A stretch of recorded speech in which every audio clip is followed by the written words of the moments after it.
할렐루야. 여러분 잘 오셨습니다. 옆에 분 인사하겠습니다. 반갑습니다. 잘 오셨습니다. 네. 인사 좀 하세요. 안 하시는 분 계시는데 활짝 웃는 얼굴로 반갑습니다. 한번 더 하겠습니다. 반갑습니다. 네. 이렇게 한번 물어보십시오. 지금 우리가 원래 세 번째 주일이잖아요. 1월달 세 번째 주일인데 혹시 여러분 세 번째 주일 동안 원래 초에 계획했던 것 어느 정도 이루어 가시는지 잘 이루어 가고 계십니까? 한번 물어보세요. 옆에 분에게.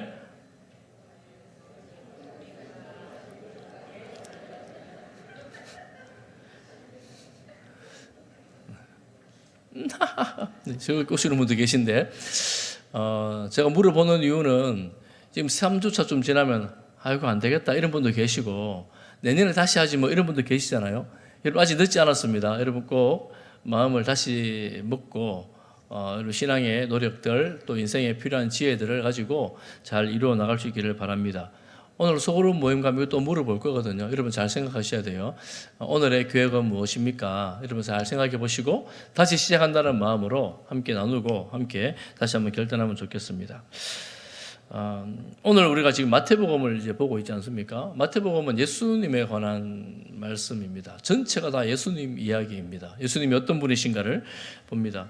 예배에 나오면 우리가 하나님의 말씀 그리고 하나님의 영광을 사모하면서 주님을 바라봅니다. 우리가 여러분 기대가 있을 거 아닙니까? 예배 나오실 때 나는 이런 기대로 저런 기대로 나름대로 이런저런 아마 기대가 있을 터인데 가끔씩은 예수님께서 우리에게 하시는 말씀들이 우리의 기대와는 조금 다른 방향으로 갈 때가 있습니다. 그래서 우리가 하나님을 믿고 예수님을 믿는다 그럴 때 예수님의 말씀에 또한 순종한다 그럴 때 이런 의미들이 내 삶에 어떤 영향이 있는가를 좀 살펴볼 수가 있습니다. 오늘 본문의 말씀은 예수님이 본격적으로 사역을 시작한 그 내용을 적고 있습니다. 세례요한이 잡혔고 예수님이 등장하기 시작합니다. 나중에 세례요한이 잡힌 이야기는 다음에 할 기회가 있으니까 다음에 좀 하도록 하겠습니다. 예수님은 사역을 처음 시작하면서 그 당시 사람들이 기대했던 수도 예루살렘에서 시작하지 않습니다. 오히려 변방, 이스라엘 북부지방 변방에서 이방인의 땅과 인접한 지역에서 사역을 시작하게 되었습니다. 특별히 여러분 16절 말씀을 한번 보십시오. 제가 예배 임내하면서 읽은 구절인데 같이 한번 보겠습니다. 16절입니다. 시작. 흑암에 앉은 백성이 큰 빛을 보았고 사망의 땅과 그늘에 앉은 자들에게 빛이 비치었도다 하였느니라. 예수님의 그 사역이 이방인의 땅, 흑암, 사망, 그늘 이렇게 표현된 지역에서 이렇게 시작이 된 것입니다. 예수님이 그곳에 사역한 것이 우연이 아니고 700년 전에 이사야 선지자가 예언해 놓았던 예언을 이루어 나가는 과정이 된 거예요. 의도가 있으신 거지요. 그런데 그 땅에 어둠의 땅에 사망의 땅에 그늘의 땅에 그늘진 땅에 빛이 비추었다 이렇게 말씀합니다. 여러분 이게 어떤 데 보면 평생 볕들지 못하는 땅들이 있잖아요. 늘 엄지로 있어서 축축하고 또 뭐 이렇게 벌레들이 들끓고 이런 땅이 있잖아요. 그곳에 빛이 비추면 어떻게 됩니까? 새 생명이 탄생하게 되어집니다. 어두운 그 땅에 사망의 그 땅에 예수님께서 오셔서 새 생명의 빛을 비추어 주신 것입니다. 어떤 사람들은 기독교를 보고 그렇게 말합니다. 뭐 이스라엘의 종교지, 예수님 뭐 사막의 종교지 뭐 이런 표현을 하는데 예수님은 사역 시작부터 이방인의 땅에 관심이 있었고 이방인 가운데 빛을 비추어 주셨습니다. 우리 인생에도 그렇습니다. 우리 인생에도 여러분 어둡고 축축하고 뭐 빛이 별로 빛들 날 없을 것 같은 인생인데 예수님께서 우리 인생에 빛으로 오셨습니다. 할렐루야. 빛으로 오셨어요. 그 빛 대신 주님을 바라보면서 여러분 빛처럼 빛나는 삶이 되시기를 축복합니다. 옆에 분들 이렇게 축복하겠습니다. 빛처럼 빛나시기를 바랍니다. 마태복음을 쭉 보면 예수님을 깊이 있게 만나고 예수님을 경험하게 되면 우리 삶에 이 어두움이 물러가고 빛이 우리 삶에 비춰지는 것들을 느끼게 되실 거예요. 예수님을 알면 알수록 빛 가운데 살아가는 인생이 어떤 인생인지를 경험하게 되실 것입니다. 그리고 예수님이 우리의 빛이시기 때문에 주님께로 좀 더 가까이 나아가는 것이지요. 여러분, 이 빛은 하늘의 별을 생각해 보시면 여러분 시골 깜깜한데 하늘에 별이 많이 보일까요? 도시 대구 중구에 별이 많이 보일까요? 청도에 가면 하늘에 별이 빡빡하게 박혀 있습니다. 중구에 가면 제가 새벽마다 하늘을 보는데 10개만 별 보여도 엄청나게 많이 보이는 거예요. 도시에 있으면 빛이 잘 보이지 않습니다. 그런데 어두운 가운데 있으면 빛이 선명하고 더 많이 비칩니다. 혹시 여러분 내 인생이 나는 인생이 왜 이러냐 이렇게 생각되신다면 주의 빛이 비춰지시기를 축복합니다. 주님을 바라볼 때에 그 빛이 더 선명하게 비치는 것들을 느끼게 될 거고 회복을 경험하게 될 것입니다. 빛은 회복이에요. 생명이에요. 그렇게 될 것입니다. 그런데 놀랍게도 이 어두운 곳에 가장 먼저 빛을 비추신다고 예수님 사역하셨는데 첫 메시지가 무엇이냐면 17절 말씀, 첫 메시지가, 빛을 비추는 첫 메시지가 뭐예요? 회개하라, 천국이 가까이 왔느니라. 오늘 제가 이 천국에 대해서 말씀을 좀 나눌까 하거든요.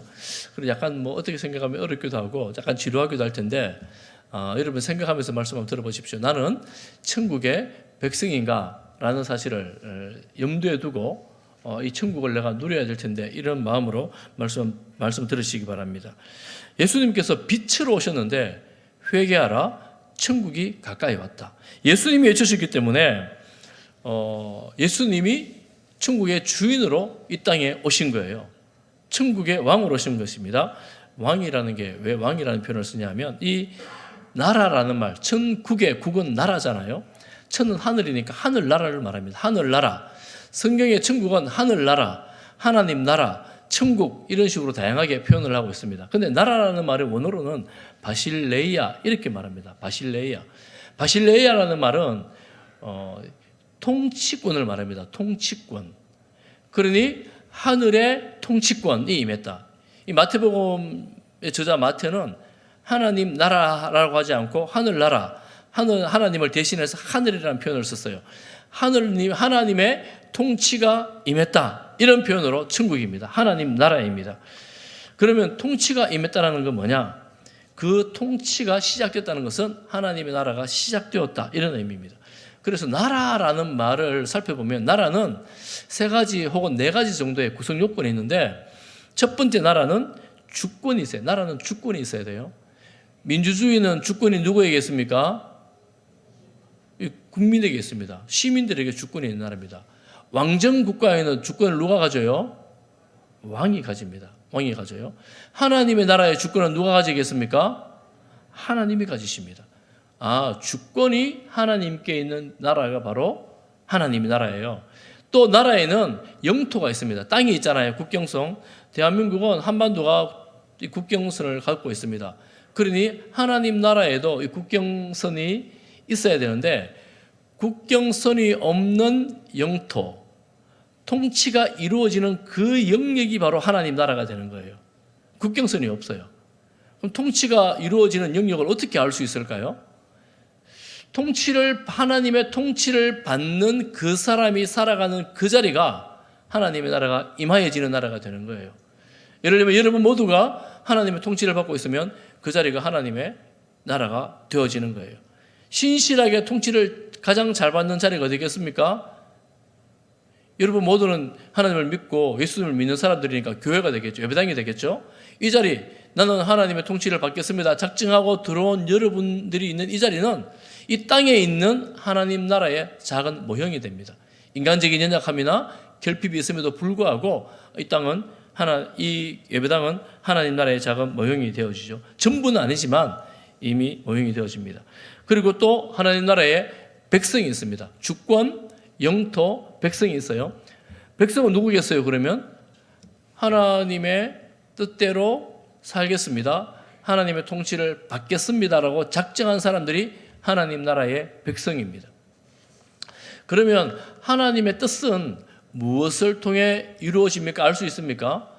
나라에는 법이 있습니다. 그 나라가 어떤 성격을 가지는지 알려주는 법이 있어요. 이 하나님의 말씀, 성경은 하나님 나라의 원리를 잘 보여주는 하나님의 법입니다. 하나님 나라의 법이에요. 그러니까 우리가 성경을 통해서 통치자이신 하나님의 뜻을 알고 성경을 통해서 하나님이 어떤 분이신지를 알게 되는 거예요. 그러니 우리가 하나님의 백성으로 이 땅에 살아간다 하는 것은 이 말씀을 통하여 하나님의 뜻에 순종하며 살아가는 삶이 되어집니다. 그런데 오늘 이 말씀을 보면서 한 가지 좀 생각해야 될 것은 뭐냐 하면, 그러면 여러분들은 하나님 나라 백성으로 예수님 믿는다고 다 오셨잖아요. 그러면 여러분은 하나님의 나라를 누리고 계신가요? 제가 다르게 질문해 보겠습니다. 조금 어렵죠? 이렇게 질문해 보겠습니다. 하나님께서 여러분을 다스리는 것 믿으십니까? 예, 아멘. 제가 오늘 질문을 여러 번 할 거예요. 질문 여러 번 할 건데 잘 한번 들어보십시오. 하나님이 나를 다스린다. 이 표현은 하나님의 주권이 내게 이루어진다, 이런 표현으로 볼 수가 있는데, 그러면 이전에 나는 나의 주권은 누가 가지고 있었습니까? 하나님을 믿기 전에 나는 어떻게 살았습니까? 저는 모태신앙이라 가지고 처음부터 끝까지 하나님 주권 가지고 살았는데요. 혹시 이렇게 생각할 수 있겠지만 여러분 가만히 생각해 보십시오. 주권이 누구에게 있는가? 이게 그 나라의 성격을 규정해 준다 그랬잖아요. 우리가 하나님의 주권을 받아들이기 전에, 인정하기 전에는 내 자신이 내 몸과 생각과 감정과 의지를 주관합니다. 하나님 나라를 받아들여도 이게 여전히 내게 있어요. 하나님 나라를 받아들인다는 말의 의미는 뭐냐 하면 내 전인격이 지성과 감정과 의지, 이 전인격을 하나님께 드리는 것입니다. 그러면 그래도 내가 갖고 있잖아요. 이렇게 하는 거죠. 하나님, 내가 아는 것, 그리고 내가 느끼는 것, 내가 결정하는 것, 이것까지 하나님께 맡겨드립니다. 하나님께서 기뻐하는 것을 선택하겠습니다 하는 것이 하나님 나라 백성의 모습이라는 거예요. 이게 뭐냐? 회개입니다. 회개. 회개는 내가 이거 잘못했습니다, 저거 잘못했습니다, 이것도 회개예요. 하나님 말씀을 비춰보니까 잘못했거든요. 회개예요. 그렇지만 더 크게 보면, 하나님, 내가 하나님의 다스림 받지 않고 하나님의 뜻대로 살려고 하지 않고 내 느끼는 대로, 내 먹고 싶은 대로, 내 하고 싶은 대로, 내 욕망대로 살았던 것들을 주님 용서해 주십시오. 이제는 하나님께서 기뻐하고 하나님께서 원하시는 그 일을 제가 하기를 원합니다. 저를 다스려 주옵소서. 이걸 따로 말하면 주권이양이라고 할 수가 있습니다. 주권이양. 그래서 성도들에게 있어서 예수님을 믿는 사람들, 그러니까 기독교인들, 그리스도인들, 이런 표현을 듣는 사람들의 신분은, 그 주권은 하나님이 가진 사람들입니다. 그러면 여러분의 주권은 지금 누구에게 있습니까? 하나님께 있습니까?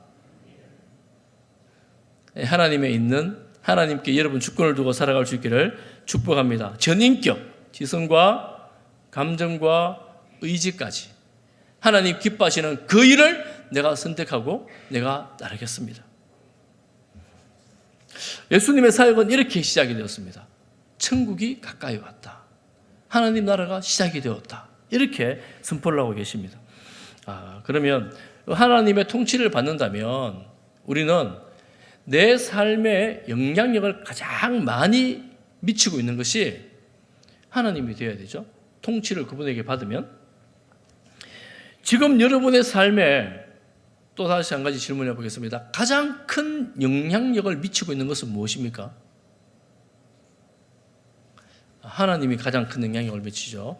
아침 저녁으로 성경 읽고 찬양하고 기도하고 말씀 묵상하고, 하나님 말씀이면 제가 아멘하고 순종하고 따라갑니다. 그러면 하나님의 영향을 받고 있는 거죠. 직장에서든 어디서든. 그런데 요즘 젊은 사람들 보니까 이 맛집 찾아가는 게 인생의 최고의 우선순위가 돼가지고 오늘은 저 집, 내일은 이곳, 모레는 저곳, 맛집을 찾아가는 거를 여행 계획을 세우고 사는 사람이 있더라고요. 그리고 요즘에 특별히 우리나라가, 주식에 관심 많은 분들 다 아시겠지만 경제 뉴스를 보니까 우리나라 주식이 역사의 최고치를 달리고 있대요, 지금. 주식에 관심 많은 사람들은 오늘도 보고 내일도 보고 얼마나 관심이 많겠어요. 오늘도 얼마 올랐네, 얼마 올랐네 이러실 거 아니에요 지금. 그럼 혹시 주식이 내가 지금 관심을 최고 많이 갖고 있는 건가? 어떤 사람은 젊은 사람은 이성이, 혹은 어떤 사람은 성공이, 어떤 사람들은 공부가 내 삶을 주관하는 기준이 되어 있다면 여러분 하나님의 나라를 받아들이고 하나님의 주권을 믿는 주의 백성으로서 주님의 말씀이, 하나님의 영광이 여러분의 삶의 기준이 되기를 축복합니다. 그렇게 되면 어떻게 되겠어요? 여러분 입에서 하는 말들 중에 많은 말들이 신앙적인 말들, 하나님과 관련된 말들, 이런 말들이 나올 거예요. 하나님 모르는 사람이 있으면 안타까운 마음이 될 거예요. 하나님을 떠난 형제를 보면 돌아오기를 바라는 간절한 마음이 들 거예요. 죄를 지으면 내 마음이 이 양심의 소리가 나를 가만 놔두지 않을 거예요. 이렇게 되는 거예요.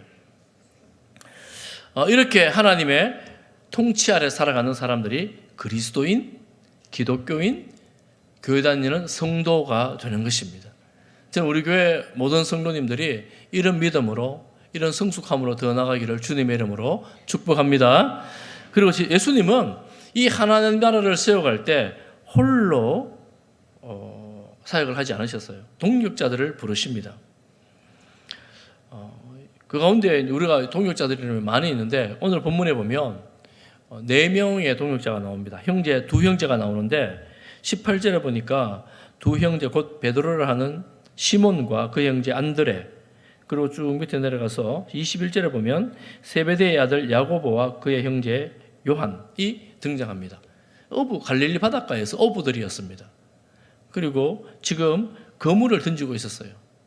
예수님께서 말씀하십니다. 나를 따라오너라. 내가 너희를 사람 낚는 어부가 되게 하겠다. 그러니까 이 형제가 베드로, 안드레가 예수님을 따라가는 거예요. 그리고 세베대의 아들 야고보와 요한도 그물을 깁고 있었어요. 예수님 가셔서 나를 따라오너라. 그러니까 이들이 예수님을 따라가는 거예요. 여러분 좀 어떠세요? 좀 이상하지 않습니까? 아니 처음 보는데 청년 예수가 어떤 청년이 나 따라오라 그런다고 금방 따라가면 좀 이상하잖아요. 그래서 다른 성경을 조금 보니까 버려두고 따라갔다는 이 표현이 그런 표현은 아니고 첫 만남도 아니에요. 베드로와 요한 형제들이 이미 예수님을 만났어요. 만났고 예수님과 교제를 했습니다. 교제를 하고 다음에 자기 집에 돌아가서 자기 일상으로 돌아갔다가 예수님께서 그들을 다시 만나 부르신 거예요. 그리고 버려두었다 이 말을 좀도 포기하고 끝장냈다, 관계가 끊어졌다 이런 표현이 아니에요. 왜냐하면 나중에 보면 베드로는 자기 집도 있고 배도 있고 가족 아내도 함께 사역을 합니다. 이후에 그런 내용들이 나옵니다. 그러니까 이게 버려뒀다고 아직 관계를 끝낸 것이 아니라 이렇게 설명할 수 있습니다. 삶의 우선순위를 예수님께 두었다. 예수님의 말씀을 가장 소중하게 생각했다. 이렇게 볼 수가 있습니다. 그러면 지금 버려두고 예수님을 따라갔다는 말은 예수님의 그 말씀이 지금 나에게는 가장 중요한 말씀이었다. 뭐보다? 이 배보다, 이 그물보다, 아버지보다 더 중요한 말씀이었다. 이렇게 볼 수가 있는 겁니다. 그렇다 해도 파격적이죠. 이렇게 자기의 소유를 버려두고 예수님을 따라간다는 것은 정말 대단히 파격적인 일입니다. 예수님은 이 제자들을 부를 때 일하는 제자들을 부릅니다. 그리고 타협하지 않습니다. 너 따라올래? 말래? 너 그거 가지고 올래? 그냥 올래? 가지고 올래? 이렇게 질문하지 않습니다. 묻지 않습니다. 일방적으로 나를 따라오느라 일방적으로 명령을 하십니다. 그럼 결정은 누가 해요? 결정은 내가 하는 거예요. 그 말씀을 듣고 내가 예수님을 따라갈까 말까 결정은 내가 하는 거예요. 제가 여러분에게 또 질문 한번 해보겠습니다. 여러분 혹시 지금까지 신앙생활 하면서 내가 예수님의 제자가 되겠습니다. 내가 예수님 따르기로 내가 결심합니다. 혹시 이런 거 해본 적 있으세요? 있으십니까? 모태 신앙이신 분들은 있을 수도 있고 없을 수도 있습니다. 그냥 교회 가는 게 당연한 일상이 되어져서 일상의 한 모양으로 쭉 그냥 가는 수도 있고, 또 늦게 예수님 믿으신 분들은 내가 교회 가기로 결정해서 이 정도 된다면 내가 이제 그런 정도가 되겠지요. 그런데 만약에 예수님이 눈앞에 나타나셔서 여러분들에게 나를 따라오너라 이렇게 말씀하신다면 여러분 뭐라고 대답하시겠습니까? 신앙생활을 하면서 그리스도인들이, 기독교인들이, 성도들이 이런 평생을 살면서 최소한 한 두어 번은 주님, 제가 주님만 따르겠습니다, 이런 결단이 필요합니다. 이런 결단이 필요해요. 제가 보니까 직분 받으실 때 많은 분들이 그런 결단을 해요. 제가 이 중직을 받아서 충성스럽게 감당하겠습니다, 이런 결단을 해요. 한 번으로 끝나면 그게 딱 되면 끝나면 좋겠는데 그게 잘 안 돼요. 그러니 평생을 살면서 주님을 따르는 결단을 하는 것입니다. 사실은 직분을 받는 것과 상관없이 내 인생 자체를 주님께 드리는 결단입니다. 오늘 여러분 지금까지 한 번도 그런 결단을 해본 적이 없다면 오늘 이 시간 여러분 그 결단을 할 수 있기를 축복합니다. 어떻게 하느냐면 제가 여러분에게 말할 거예요. 오늘 제가 이제 예수님처럼 말할 거예요. 말할 여러분 대답을 한번 해보세요. 한번 해보세요. 나를 따라오너라. 보니까 몇 분 안 따라오실 것 같은데 보니까 아멘을 하든지 예를 하든지 여러분 내가 예수님 따르겠습니다, 예수님의 제자가 되겠습니다, 이런 마음으로 나 한 번은 결단해야 되겠다, 이런 마음으로 한 번 더 해보겠습니다. 나를 따라오너라. 아멘. 혹시 마음에 끄리낌이 있어서 잘 못하겠다 이렇게 생각하시는 분들은 여러분 예수님 따르는 것이 내 인생에 정말 소중하고 중요하고 내 인생에 가장 큰 행복이 된다는 사실을 믿고 따라오시면 됩니다. 가장 큰 행복이에요. 가장 큰 복입니다. 내 삶의 우선순위를 바꾸고 예수님을 따르라 할 때 아멘, 내가 주님 따르겠습니다, 세상의 모든 것 따르는 것보다 주님 따르겠습니다, 이런 마음으로 주님 따를 때에 여러분의 인생을 우리의 주님께서, 우리 아버지께서, 우리의 왕께서 책임져 주십니다. 그분의 말씀 안에 순종하며 따라갈 때에 내가 그토록 고민하고 힘들어하고 애썼던 것들을 주님께서 주님의 방법으로 해결해 주십니다. 지난 금요일 말씀드린 것처럼 종이면 주인이 책임지는 거예요. 아버지면 아버지가 책임지시는 거예요. 그러니 우리가 하나님을 아버지로, 왕으로, 우리 인생의 주인으로 모시고 따라갈 때에 우리 그분 안에 있으면 그분이 돌봐주시는 거예요. 필요를 채워주시는 거예요. 그래서 그분을 의지하는 것, 그것이 바로 그리스도인입니다. 그렇게 그분을 믿는 것이 그리스도인들이죠. 여러분 그럴 때 내가 혼자서 이렇게 주님 따르기로 했을 때 오늘은 형제간 둘이가 따라가잖아요. 그리스도인들도 역시도 혼자 신앙생활하는 사람들은 아닙니다. 어쩔 수 없는 환경 속에서 혼자 신앙생활할 수 있지만 예수님도 동력자 부르신 것처럼 우리도 신앙의 동력자들이 있어야 돼요. 신앙의 친구가 있어야 됩니다. 혼자 신앙생활하면 필요한 면이 한두 가지가 아니에요. 여러 가지가 있습니다. 그렇지만 주님은 동력자들 불러서서 함께 하십니다. 주님 저렇게 말 잘 안 듣고 자기 고집 많은 제자들을 왜 굳이 불러서 함께 하겠습니까? 하나님의 능력으로 예수님 충분히 혼자 하실 수 있는데 함께 하라 하잖아요. 함께 하라 하십니다. 그러면 여러분이 내가 예수님을 믿고 내가 예수님의 제자로 주님 따르겠다고 결단하고 난 다음에 나와 함께 할 수 있는 신앙의 친구는 누구인가? 여러분 혹시 그런 신앙의 친구가 있습니까? 한 몇 명쯤 있습니까? 예수님을 전혀 안 믿는 상황에서 예수님을 딱 믿게 되면 어떤 분은 그러더라고요. 주변에 세상 좋아하는 것들이 많아가 당신도 세상 좋아했으니까 좋아하는 거 많아가지고 나가면 전부 안 믿는 친구들, 전부 다 안 믿는 친구들. 그 중에 한 친구는 술 친구들이죠.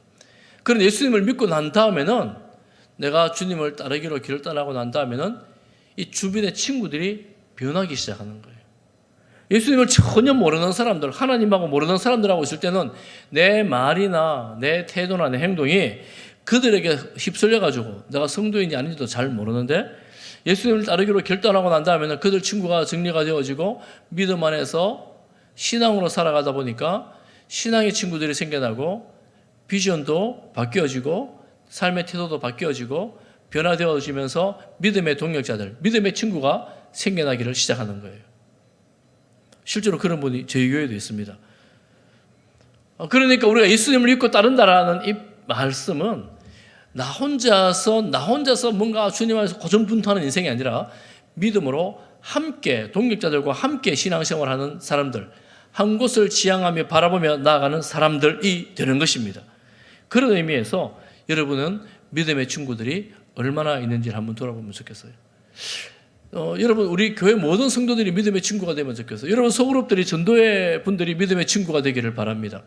그런데 그렇게 많지 않아도 한 두세 명만 내 기도 제목을 나누고 내 삶을 나누고 함께 공유하면서 서로를 위해서 격려해주고 기도해 줄 수 있는 분이 있다면 여러분 그분들은 참 행복한 사람들이에요. 내가 예수님을 믿는데 신앙으로 살고 싶은데 아무도 이 신앙을 격려해 주지 않아요. 믿음으로 살고 싶은데 믿음을 격려해 주지 않아요. 세상적인 경쟁, 세상적인 거, 세상적인 추구, 어떻게 놀까, 어떻게 즐거워할까, 무엇을 마실까, 무엇을 먹을까 늘 그것만 고민하고 있는 거예요. 세상에 사는 고민을 똑같이 교회에서도 하면 안 믿는 친구들 모임이나 믿는 친구의 이 만남이 뭐가 다르겠습니까? 주님 안에 위로가 있고 주님 안에 치유가 있고 주님 안에 회복이 일어나는데 이런 회복을 함께 나누는 자리가 바로 소그룹입니다. 교회입니다. 여러분 그래서 이 믿음의 아름다운 교제, 성령의 위로가 있는 믿음의 교제가 있는 우리 교회, 우리 소그룹 되기를, 전도회 되기를 주님의 이름으로 축복합니다. 이런 회복의 역사가 어떻게 해서 일어나는가? 어떻게 해서 일어나는가? 세 번째로는 예수님의 사역이 나옵니다. 사역이 나오는데 23절 이하에 보면 우리 23절이 예수님의 사역을 아주 가장 잘 설명해 주는데 한 절 같이 읽어보겠습니다. 23절입니다. 시작. 예수께서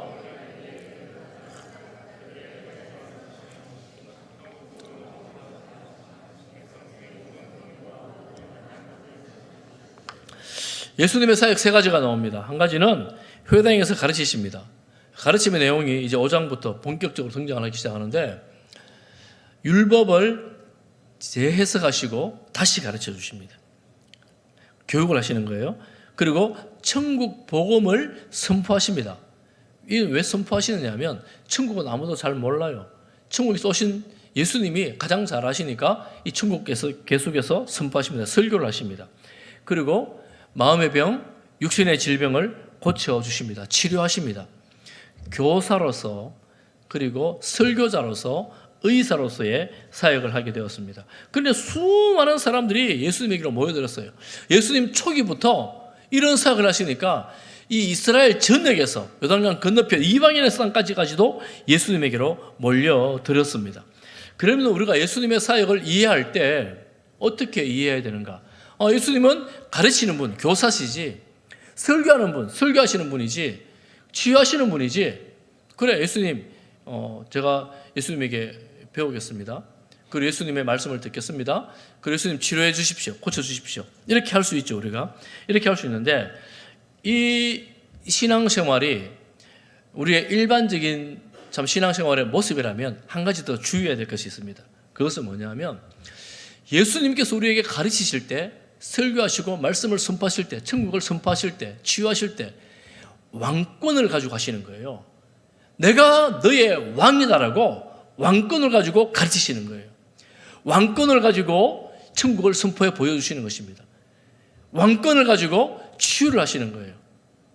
그런데 가끔 보면 이 신학자들이 치열하게 성경을 가지고 토론을 합니다. 이게 누가 지식의 우위에 있는가, 누가 더 탁월한 지식이 있는가, 지적인 논쟁을 막 열심히 해요. 필요한 논쟁이긴 한데 그들의 삶이 왕의 말씀에 순종이 되지 않는다면, 여러분 우리가 교회 안에서 하는 숱한 성경의 논쟁, 같은 논쟁은 다툼의 결과로밖에 나오지 않아요.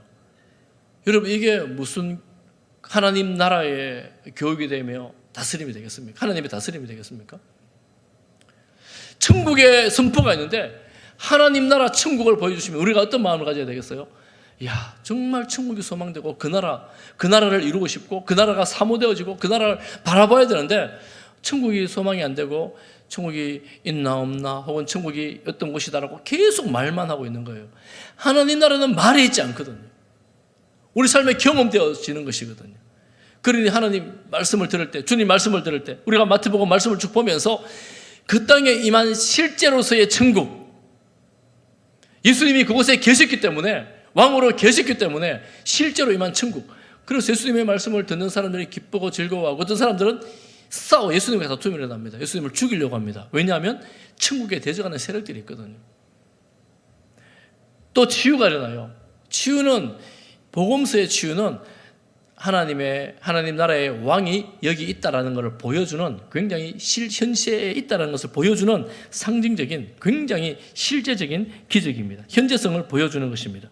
그러니 우리가 배우고 들을 때, 그리고 치유를 위해서 기도할 때 내가 뭔가 예수님이 치유해 주시는 분이니까, 고쳐주시는 분이니까 내가 뭔가 예수님 믿게 하면 해 주시겠지, 내 문제 해결자 정도가 아니라는 거예요. 나의 왕이시고 나의 주인이시고 나를 다스리는 분에게 가서 주님 도와주십시오, 주님 치유해 주십시오, 주님 가르침을 받기를 원합니다. 이 겸손한 마음으로 주 앞에 나오는 것입니다. 이게 이제 옛날에 기복주의는 이거 하면 무조건 낫는다 그러면 사람들이 막 병난으로 쫓아다니잖아요. 이 기적을 통하여 뭔가 놀라운 일들을 본 것처럼 이단이라도 병만 고쳐주면 다 갈라 그래요.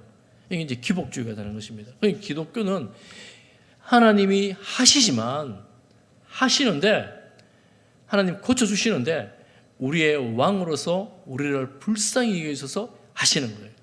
우리는 그분께 감사하고 그분을 섬기고 그분께 예배드리는 것입니다. 이게 기독교입니다. 그리고 우리가 질문해야 되죠. 예수님은 나의 문제 해결자이신가? 나의 왕이신가? 왕으로 섬길 때 왕은 불쌍한 백성들을 돌봐주십니다. 인자와 사랑이 많으신 왕이시기 때문에 우리를 불쌍히 여기시고 돌봐주십니다. 그 하나님 앞에 우리가 머리를 숙이는 것입니다. 여러분, 이렇게 나가면 여러분 보십시오. 그 앞에 주님을 이 땅에 오신 왕으로, 예수님을 이 땅에 오신 왕으로 섬기며 경배하며 찬양할 때에 회복이 일어나요. 회복이 일어납니다. 23절 이하에 보면 모든 사람들이 모여서 무리가 따르기를 시작하잖아요. 회복이 일어납니다. 우리가 예수님을 믿으면서 예수님을 왕으로 섬기면서 하나님을 경배하면서 하나님, 이런 문제가 있고 저런 문제가 있고 연약함이 있습니다. 주님 불쌍히 여겨주십시오. 주님 도와주십시오. 다스려 주시옵소서. 이렇게 주님을 바라볼 때에 여러분 인생 가운데에, 우리 공동체 가운데, 우리 교회 가운데에 하나님의 회복이 일어납니다. 할렐루야. 여러분, 어떤 회복을 경험하셨어요? 예수님을 믿지 않던 상황에서, 예수님을 모르는 때 삶에서 예수님을 알게 되고 예수님을 믿게 되면서 성경 말씀을 들으면서 죄를 죄로 알게 되고 내가 구원이 필요한 존재임을 알게 되고 천국과 지옥이 있음을 알게 되고 천국을 소망하게 되고, 영적인 회복이 여러분 가장 큰 회복이에요. 영적인 상황을 전혀 몰랐는데, 주님을 모를 때는 이 세상의 끝이 어딘지, 나의 시작이 어딘지, 내가 어떤 존재인지 전혀 몰랐는데 하나님의 말씀을 듣고 배우면서 이야, 이런 다른 세상이 있구나. 하나님이 함께 살아계시고 나를 다스리시고 내가 죄인이었고 예수님으로 말미암아 내가 구원받은 백성이 되는구나. 이런 놀라운 생명을 얻은 이것이 가장 큰 회복이에요. 이런 회복을 여러분 예수님 믿는 모두가 우리 받았잖아요. 이런 회복이 있어요. 또 어떤 분들은 실제로 경제적인 회복이 있습니다. 왜냐하면 주님 돌봐주시거든요. 실제로 육신의 치유도 일어납니다. 그럼 나는 왜 안 일어나나? 여러분, 주님을 사모하면서 주님 간절한 마음으로 바라보십시오. 하나님의 때에, 하나님의 그 사랑 가운데에 그런 일들이 일어나게 될 것입니다. 상한 육신이, 상한 마음이 주님 안에서 회복이 일어납니다. 여러분, 마음이 상하고 조금 전에 우리가 시작할 때 봤던 것처럼 흑암에 있는 백성들, 사망의 땅, 그늘에 앉아있는 같은 삶을 살던 사람들에게 빛이 비춰줌으로 말미암아 흑암이 떠나가고 어둠이 떠나가고, 여러분 가정의 마음에 어둠이 떠나가고 그늘진 곳이 밝아진다면 생명의 역사와 구원의 역사가 여러분 삶 가운데에, 우리의 삶 가운데에 왜 일어나지 않겠습니까? 그래서 여러분 결단하는 거예요. 주님, 예수님을 내 인생의 주인으로 모시겠습니다. 하나님을 내 인생의 왕으로 모시고 주님의 말씀에, 하나님의 말씀에 순종하며 다스림 가운데 살아가겠습니다.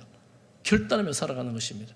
여러분 예배 드릴 때마다 이걸 우리가 결단하고 주님을 바라보는 거예요.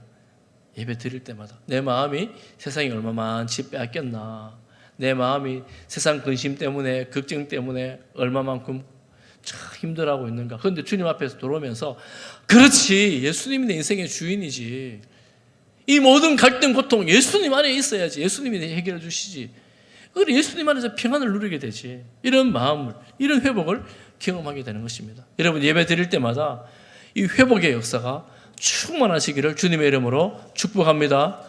여러분의 삶과 여러분의 생각과 가치관과 영육간의 육신의 영육간의 연약함을 주님께 다 올려드릴 때에 나의 주권자 되시는 하나님, 나의 왕 되신 그 하나님께서 당신의 백성인 우리를, 주님의 제자인 우리를 불쌍히 여기사 정말 떠오르는 햇빛처럼 밝은 빛으로 우리의 삶을 인도해 주시고 도와주실 것을 믿습니다. 올 한 해 여러분 주님 안에서 꿈꾸는 소망들 이루기를 바라는 것들 주님 안에서 꼭 이루시기를 축복합니다. 한 가지 더 사랑하게 되는 복된 한 해 되기를 주님의 이름으로 축복합니다.